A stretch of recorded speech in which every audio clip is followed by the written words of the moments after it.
ગઈ 9 તારીખના રોજ આ ઘટના બનેલી અને પોલીસની જાણ થતાં પોલીસ તાત્કાલિક સિવિલ હોસ્પિટલે પહોંચેલી અને ત્રણેય જે વ્યક્તિના મૃત્યુ છે એ શંકાસ્પદ મૃત્યુ થતાં એ બાબતમાં ખૂબ ગંભીરતા દાખવી અને જે મરણ જનાર યોગેશ કુશવાહ હતા તેમના શાળાની અકુદરતી મોત અંગેની જાહેરાત લઈ અને એ બાબતની ગંભીરતા સમજી તપાસ એલસીબીને આપવામાં આવેલી અને તાત્કાલિક નમૂના છે એ એફએસએલમાં મોકલવામાં આવેલા. અમારી અલગ અલગ ટીમો આ બાબતે તપાસ કરી રહી હતી.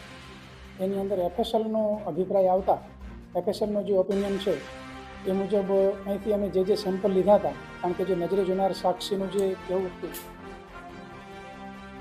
નજરે જોનાર સાક્ષી જે હતા એમના કહેવા મુજબ જે કનુભાઈ જીરા સોડાની બોટલ લાવેલા અને એ જીરા સોડાની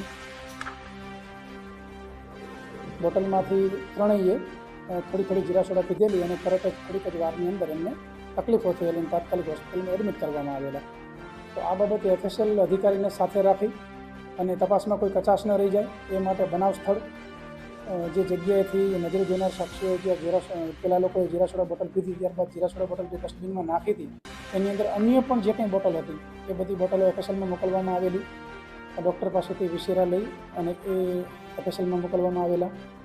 જે મરણ જનાર છે એમને જે તે જગ્યાએ સોડા પીધા બાદ વ્યક્તિને ઉલટી થયેલી, તો જે ઉલટીનું સેમ્પલ છે એ પણ મોકલવામાં આવેલું અને એમના કપડાં હતા એ મોકલવામાં આવેલા. તો ચારે ચાર જે અગત્યના પુરાવા નમૂના હતા એ તમામ નમૂનાની અંદર એફએસએલ પરીક્ષણ અહેવાલ મુજબ સોડિયમ નાઇટ્રાઇટ પોઈઝનની હાજરી આવે છે.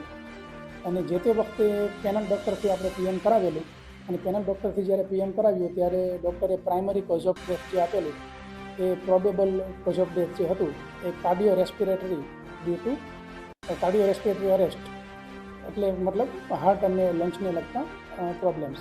પરંતુ final cause of death FSL examination ઉપર પેન્ડિંગ હતું અને એફએસએલનો ફાઇનલ રિપોર્ટ આવતા જે પેનલ ડૉક્ટર છે એ લોકોએ જે કાર્ડિયો રેસ્પિરેટરી અરેસ્ટ જે છે એ due to sodium nitrite poison એ કારણ આપેલું છે.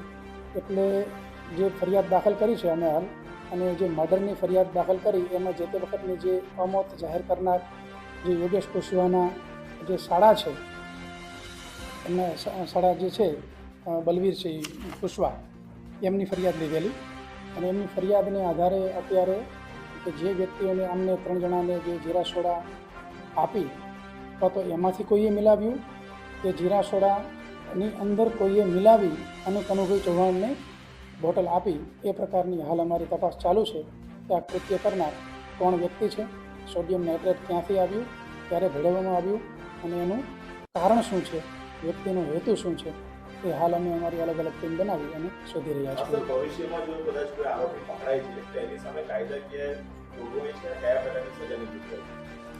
હાલ જે ગુનો દાખલ કર્યો છે એ મર્ડરની કલમ મુજબ ગુનો દાખલ થયેલો છે અને મર્ડરની અંદર જન્મટીપથી લઈ અને મૃત્યુદંડ સુધીની સજાની જોગવાઈ હોય છે. આ ખૂબ જ ગંભીર કૃત્ય છે કે જેની અંદર 3 વ્યક્તિના મૃત્યુ થયેલા છે અને જીરા સોડાની બોટલમાંથી સોડિયમ નાઇટ્રેટની હાજરી મળી આવેલ છે. સાહેબ સોડિયમ નાઇટ્રેટ આજુબાજુ આપણે ચરોતરમાં કોઈ રીતે તેની તપાસ કરી કે એની કોઈ વિગત પડી છે? તમામ બાબતની તપાસ ચાલુ છે. સોડિયમ નાઇટ્રેટ ક્યાંથી અવેલેબલ હોય, કોણ લાવી શકે, એના જે લાયસન્સ બાબતની કે અન્ય જે કંઈ, બરાબર, આ બાબતે અમે ફૂડ એન્ડ ડ્રગના જે અધિકારીઓ એની પાસે પણ માર્ગદર્શન લઈ રહ્યા છીએ, એફએસએલ અધિકારીઓ પાસેથી પણ માર્ગદર્શન લઈ રહ્યા છીએ. તો સોડિયમ નાઇટ્રેટ જે છે એ જ્યાંથી અવેલેબલ હોય એ તમામ પ્લેટફોર્મની તપાસ થશે, તમામ રૂલ્સ એન્ડ રેગ્યુલેશનની તપાસ થશે. ઘણી બધી તપાસ મેં કરેલી પણ છે, પરંતુ જ્યારે ફાઇનલ હકીકત જે કંઈ અમને મળશે ત્યારબાદ આપશે. હાલ એવું કોઈ વ્યક્તિ ધ્યાને આવેલ નથી, પરંતુ અમારી ટીમ તપાસ કરી રહી છે.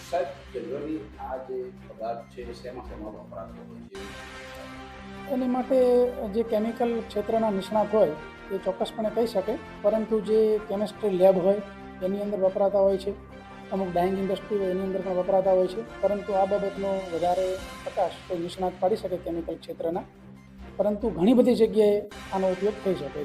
સાહેબ, ખાતરમાં પણ કદાચ આ વપરાતું હોય એવું પણ ધ્યાને આવ્યું છે કે નજીકમાં આટલી ઘટના પણ એની નજીકમાં જીઆઈડીસી છે તો જીઆઈડીસીમાં આ બાબતની તપાસ થશે.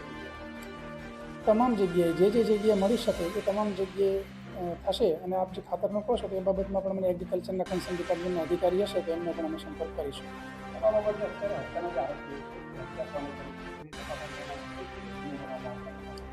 અમારી હાલ 4 ટીમો કામ કરી રહી છે. એમાં ટેકનિકલ તપાસ અલગ ટીમ કરી રહી છે, સાયન્ટિફિક વેમાં FSL અધિકારી સાથે સંપર્કમાં રહીને જે તપાસ કરવાની છે એ અલગ ટીમ કરી રહી છે. બધી અલગ અલગ વિભાગ પાડીને અલગ અલગ કામ આપી દેવામાં આવેલા છે અને આરોપીની હજી સુધી કોઈ ભાળ મળેલ નથી, પરંતુ અમારી ટીમ સક્રિયપણે મહેનત કરી રહી છે. કોઈપણ પ્રકારે આરોપીને શોધવાના પ્રયત્નો અમારે ચાલુ છે. ના, અત્યાર સુધી બિલકુલ જાણવા મળેલ નથી.